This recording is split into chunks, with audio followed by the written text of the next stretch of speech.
खबरों में आगे बढ़ते हैं। यूपी के गोला गोकर्णनाथ सीट को लेकर बड़ी खबर है। उपचुनाव पर बीजेपी के उम्मीदवार घोषित किए जा चुके हैं।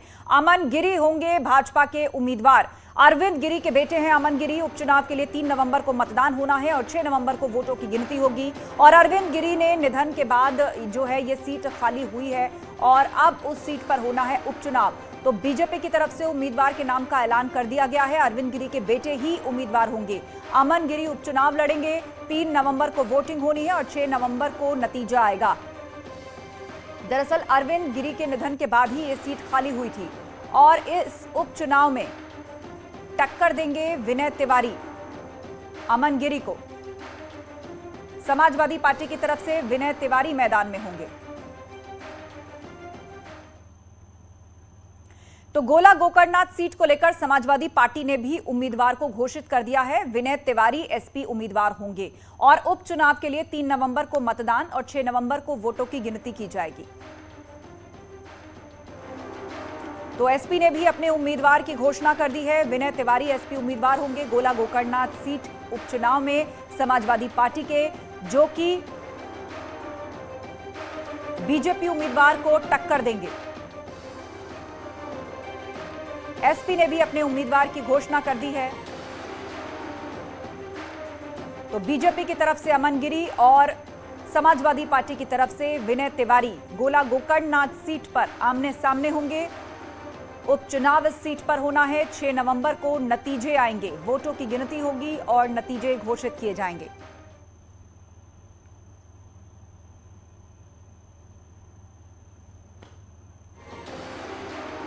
तो गोला गोकर्णनाथ सीट, जहां से बीजेपी के उम्मीदवार अमन गिरी होंगे और उनके पिता अरविंद गिरी, जिनका निधन हो गया था, उसके बाद ही ये सीट खाली हुई है। तो बीजेपी ने उन्हीं के ही पुत्र अमन गिरी को टिकट देकर अपना उम्मीदवार बनाया है। 3 नवंबर को मतदान होना है और 6 नवंबर को नतीजा आएगा। दूसरी तरफ समाजवादी पार्टी ने भी अपने उम्मीदवार को घोषित कर दिया है। विनय तिवारी समाजवादी पार्टी के उम्मीदवार होंगे और उपचुनाव के लिए 3 नवंबर को मतदान होगा गोला गोकर्णनाथ सीट पर जो उपचुनाव होना है और 6 नवंबर को वोटों की गिनती होगी और नतीजा घोषित किया जाएगा।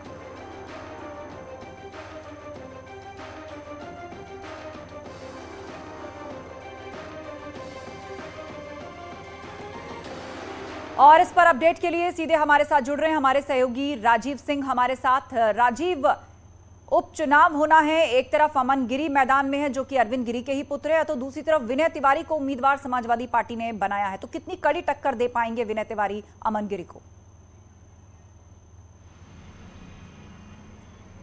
देखिए, आस्था बीते 6 सितंबर को गोला से बीजेपी विधायक अरविंद गिरी की हार्ट अटैक से मौत होने के बाद ये सीट खाली हुई थी, जिसके बाद उपचुनाव का ऐलान किया गया है। 3 नवंबर को उपचुनाव होना है, 6 को मतगणना होनी है, जिसको लेकर सपा और भाजपा ने अपने उम्मीदवारों के नाम तय कर दिए हैं। एक और जहां भाजपा ने अरविंद गिरी के बेटे को अमन गिरी को अपना उम्मीदवार बनाया है, तो समाजवादी पार्टी ने अपने पूर्व विधायक विनय तिवारी को अमन गिरी के सामने उतारा है। तो ऐसे में कड़ी टक्कर देखने को मिल सकती है, लेकिन कहीं ना कहीं अमन गिरी को सहानुभूति भी मिल सकती है, क्योंकि उनके पिता अरविंद गिरी वहां से विधायक रहे हैं और गोला से लगातार वो कई बार विधायक रहे हैं। उनकी माता जो है, उनका नगर पंचायत अध्यक्ष पद पर भी कब्जा है। तो ऐसे में अब ये माना जा रहा है, क्योंकि अभी तक ना तो बसपा ने ना तो कांग्रेस ने अपने उम्मीदवार ना तो उतारे हैं और ना उतारे जाने की कोई संभावना है। तो ऐसे में जो टक्कर है वो सपा और भाजपा के बीच देखने को मिल सकती है।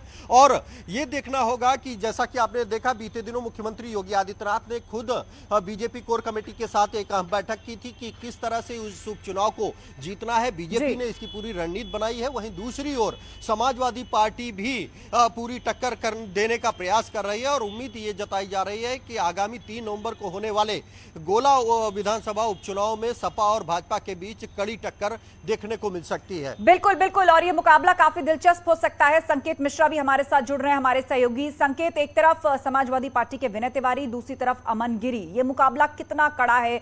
बीजेपी ने रणनीति बना ली है, पूरी ताकत झोंक दी है, तो समाजवादी पार्टी भी मजबूत रणनीति के साथ मैदान में उतर रही है और एक मजबूत उम्मीदवार भी खड़ा कर रही है। देखिए, भारतीय जनता पार्टी ने अमन गिरी को प्रत्याशी बनाया है गोला गोकर्णनाथ विधानसभा सीट से, और ये वही सीट है जहां से अमन गिरी के पिता अरविंद गिरी 5 बार विधायक रहे हैं और अलग अलग दलों से रहे हैं विधायक, लेकिन अभी वो भारतीय जनता पार्टी के विधायक थे और उनके निधन के बाद ये सीट खाली हुई है और इस सीट पर अमन गिरी को प्रत्याशी बनाया है भारतीय जनता पार्टी ने। और वहीं विनय तिवारी, जो कि अरविंद गिरी के सामने अमूमन चुनाव लड़ते आ रहे हैं और पिछली बार भी वो यहां से वो पूर्व विधायक भी रहे हैं और पिछली बार वो चुनाव हार गए थे अरविंद गिरी से। तो ऐसे में समाजवादी पार्टी ने जहां विनय तिवारी पर एक बार फिर भरोसा जताया है और दूसरी तरफ भारतीय जनता पार्टी ने अमन गिरी को प्रत्याशी बनाया है। जाहिर सी बात है, अरविंद गिरी की स्थानीय पैठ है, कार्यकर्ताओं में पकड़ है, यही वो वजह है कि अमन गिरी पर भारतीय जनता पार्टी ने दांव खेला है। वहीं समाजवादी पार्टी ने विनय तिवारी को चुनावी मैदान में उतारा है। हालांकि बीजेपी ने ठोस रणनीति के तहत प्रत्याशी चुना है और प्रत्याशी अमन गिरी को बनाया है। यही वो वजह है कि वहां पर जो स्थानीय समीकरण है उनको भी साधने की कोशिश की गई। यही नहीं, भारतीय जनता पार्टी ने चुनावों से पहले ही तैयारियां तेज कर दी थी और वहां के प्रभारी तक तैनात कर दिए हैं। उस सीट की जिम्मेदारी भी पार्टी संगठन के पदाधिकारियों को दी और वहीं जो शाहजहांपुर और आसपास के जो इलाके से तमाम पार्टी के कार्यकर्ता हैं, जो मंत्री हैं उत्तर प्रदेश सरकार में, उनकी बाकायदा उस चुनाव में ड्यूटी भी लगाई जा रही है। तो एक बात साफ है कि भारतीय जनता पार्टी इस उपचुनाव को भी हल्के में नहीं ले रही है और पूरी व्यूह रचना कर रही है। और जाहिर सी बात है कि भारतीय जनता पार्टी अपनी इस सीट को खोएगी नहीं और यही वो वजह है अमन गिरी को प्रत्याशी बनाया है और भारतीय जनता पार्टी व्यूह रचना कर रही है। बिल्कुल, भारतीय जनता पार्टी भी व्यू रचना कर रही है, दूसरी तरफ समाजवादी पार्टी भी जो है वो बड़ी टक्कर देने की तैयारी में है। राजीव का रुख करते हैं। राजीव, गोला गोकर्णनाथ सीट के सियासी समीकरण देखे जाएं, जातिगत समीकरण देखे जाएं, तो ऐसे में दोनों ही पार्टियों की तरफ से ब्राह्मण उम्मीदवार यहां पर उतारा जा रहा है। आखिर जातिगत प्रतिशत की बात की जाए तो गोला गोकर्णनाथ सीट, इसको किस तरह से समझा जा सकता है? देखिए, अगर गोला गोकर्णनाथ विधानसभा की जाति समीकरण की बात करें तो कहीं ना कहीं वहां पर गिरी समुदाय के लोग, जाति के लोग बहुतायत में रहते हैं और यही कारण है कि बीजेपी के विधायक, पूर्व विधायक अरविंद गिरी, जिनका निधन हुआ, जिनके निधन से ये सीट खाली हुए, उनका इस सीट पर दबदबा रहा है और वो 5 बार यहाँ से विधायक रहे गोला गोकर्णनाथ से। वो बात अलग है कि वो इस वक्त बीजेपी से विधायक थे, उससे पहले समाजवादी पार्टी से चुनाव लड़ चुके हैं, बसपा से भी चुनाव लड़ चुके हैं, लेकिन मौजूदा समय में वो भारतीय जनता पार्टी से विधायक थे। ऐसे में जो समाजवादी पार्टी ने अमन गिरी के खिलाफ विनय तिवारी को मैदान में उतारा है, यही विनय तिवारी है जिन्होंने 2012 में अरविंद गिरी को चुनाव हराया था और उसके बाद गोला गोकर्णनाथ विधानसभा पर निर्वाचित हुए थे। हालांकि पिछले चुनाव में अरविंद गिरी ने उन्हें एक बार फिर से हराया और यही कारण है कि समाजवादी पार्टी ने विनय तिवारी पर भरोसा जताया है। इस वक्त भले ही सपा मुखिया अखिलेश यादव इस वक्त सपा संरक्षक मुलायम सिंह के इलाज में व्यस्त हो, लेकिन जो पार्टी का संगठन है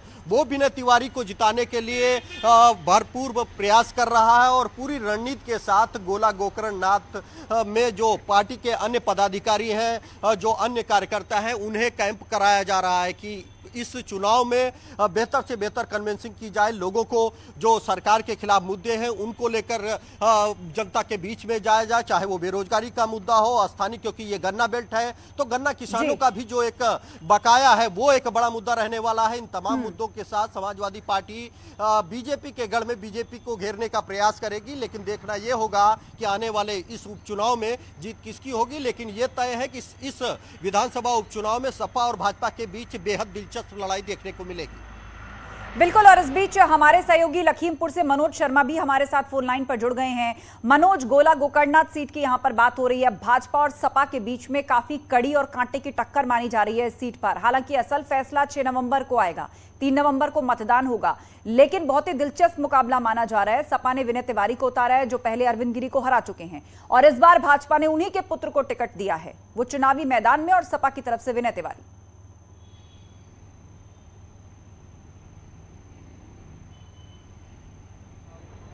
मनोज, क्या आप तक हमारी आवाज पहुंच रही है? बिल्कुल, आपकी आवाज मेरे तक। हेलो जी, क्या आप हमें सुन पा रहे हैं मनोज? बिल्कुल, मैं आपको सुन पा रहा हूँ। गोला विधानसभा का चुनाव इस बार कांटे की टक्कर देखने को मिलेगी, बिल्कुल, क्योंकि इस बार 2024 का चुनाव भी करीब आ रहा है। इसको लेकर सभी सियासी पार्टी किसी तरह की कमी रखना नहीं चाहती, अपने प्रत्याशी को जिताना चाहती है। इसको लेकर समाजवादी पार्टी ने विनय तिवारी को गोला से अपना प्रत्याशी बनाया। 2022 के इलेक्शन में दिवंगत अरविंद गिरी को 1,26,000 वोट मिले थे और 97,000 वोट विनय तिवारी को मिले थे। दूसरे नंबर पर विनय समाजवादी पार्टी इस बार के इलेक्शन में बीजेपी के खिलाफ अपने महंगाई का मुद्दा, 14 दिन के गन्ना भुगतान का मुद्दा और छूटा जानवर के मुद्दे को लेकर इस चुनाव में उतरे हैं। वे समाजवादी पार्टी के नेता लगातार इस इलाके में कैंप कर रहे हैं, लोगों के बीच जा रहे हैं। कहीं ना कहीं इस इलेक्शन को समाजवादी पार्टी कहीं से ढिलाई बरतने के मूड में नहीं है। वहीं बीजेपी ने अपना प्रत्याशी दिवंगत विधायक अरविंद गिरी के पुत्र अमन गिरी को बनाया है। कहीं बिल्कुल, पिछले चुनाव को देखा जाए तो जिस तरीके से नतीजे आए थे, भाजपा एक बार फिर से उसे दोहराना चाहेगी। दूसरी तरफ सपा ने भी कमर कस रखी है। पूरा संगठन जो है वो विनय तिवारी के साथ जुटा हुआ है कि भाजपा को कड़ी टक्कर दी जा सके और यहां पर जीत दर्ज की जा सके। आप सभी का बहुत बहुत शुक्रिया इस चर्चा में शामिल होने के लिए।